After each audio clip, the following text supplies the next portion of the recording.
नमस्कार, बहुत बहुत स्वागत है आपका। प्रशांत किशोर यानी पीके, उनको ये माना जाता है, उनको लेकर ये कहा जाता है बार बार कि वो जो है किसी भी पार्टी की जो राजनीतिक बिसात है उसको सही मायनों में जो है वो उसमें सुधार ला सकते हैं। 2014 का चुनाव याद कीजिए, प्रधानमंत्री नरेंद्र मोदी की जो डिजिटल मीडिया में प्रेजेंस थी उसके पीछे बताया जाता है, कई किताबों में इस चीज़ का जिक्र है कि प्रशांत किशोर का बहुत अहम रोल उस पर था।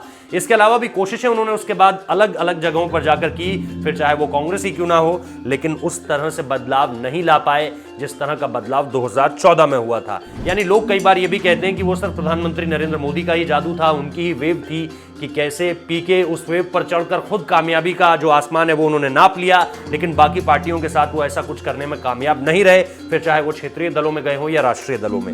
इसके साथ साथ अब जब ममता बनर्जी के साथ वो खड़े नजर आ रहे हैं तो ममता बनर्जी फिलहाल उनसे नाराज चल रही है। वजह आपको पता है, टीएमसी से जो है वो लोग छोड़कर जाते चले जा रहे हैं और इसके साथ साथ वो अपने साथ कुछ लोगों को भी ले जा रहे हैं और अहम लोगों का जिक्र है इसमें। शुभेंदु अधिकारी इसका सबसे रीसेंट एग्जाम्पल है और सबसे बड़ा एग्जाम्पल है, जिनको अमित शाह के साथ हर जगह पर देखा गया। उनकी जो एक्टिव मौजूदगी थी उसने टीएमसी उसको देखकर टीएमसी को जरूर मिर्च लगी होगी, और जब मैं टीएमसी कह रहा हूं तो मतलब समझिए कि ममता बनर्जी को जरूर मिर्च लगी होगी। इसलिए प्रशांत किशोर से नाराज चल रही हैं। अब प्रशांत किशोर इस चीज को तो नहीं रोक पा रहे हैं कि टीएमसी से जो लोग जा रहे हैं उन्हें कैसे रोकूं, लेकिन उन्होंने एक बयान दे दिया। उन्होंने कहा कि बीजेपी जो है वो दहाई का आंकड़ा भी नहीं छू पाएगी बंगाल चुनावों में, जबकि अमित शाह लगातार हर जगह ये कहते रहे कि हम दोहरा शतक जरूर मारेंगे। ये अमित शाह का कहना था।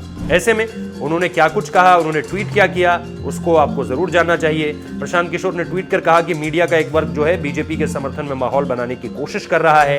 वास्तव में भाजपा पश्चिम बंगाल में डबल डिजिट यानी दहाई के आंकड़े के लिए भी संघर्ष करेगी, और इसको उन्होंने ये भी कहा कि कृपया इस ट्वीट को सेव करके रखें और यदि भाजपा इससे बेहतर प्रदर्शन करती है तो मैं ये काम छोड़ दूंगा, ये भी उन्होंने कहा है। तो ऐसे में ये देखना दिलचस्प होगा और इससे उन्होंने कोशिश की है कि ममता बनर्जी की नाराजगी को थोड़ा सा दूर किया जाए, क्योंकि इसके अलावा तो वो और कुछ कर नहीं पा रहे हैं। अगर वो कुछ कर पाते तो निश्चित तौर पर उसका असर देखने को मिलता, लेकिन असर देखने को नहीं मिल रहा है। इसलिए उन्होंने सोचा कि क्यों ना कोल्ड वॉर एक शुरू किया जाए और ममता बनर्जी को इन्हीं तरह की बातों के साथ खुश किया जाए। इस पर दावा और अहम ये वाला हो जाता है कि इस ट्वीट को आप सेव कर रखिए, अगर ये सच नहीं होता है तो मैं ये काम छोड़ दूंगा। उन्होंने साफ तौर पर कहा है कि भाजपा अगर इससे अच्छा प्रदर्शन करती है तो मैं ये काम छोड़ दूंगा। अब ये काम, इसके दो मतलब हो सकते हैं, या तो वो राजनीति की तरफ इशारा कर रहे हैं या वो ट्विटर की तरफ इशारा कर रहे हैं, कौन जाने।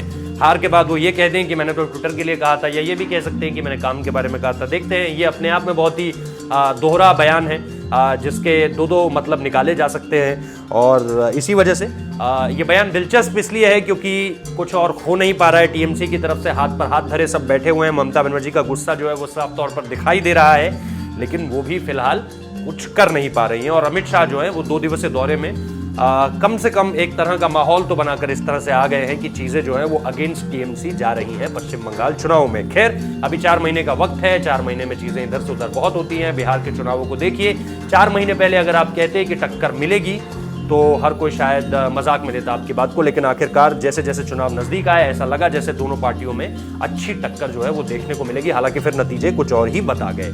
तो पश्चिम बंगाल चुनाव में भी शायद ऐसा हो सकता है, इसलिए अभी से कुछ भी कहना बहुत ज्यादा जल्दी होगा, प्रीमेच्योर कमेंट होगा। इस वीडियो को देखने के लिए बहुत बहुत शुक्रिया।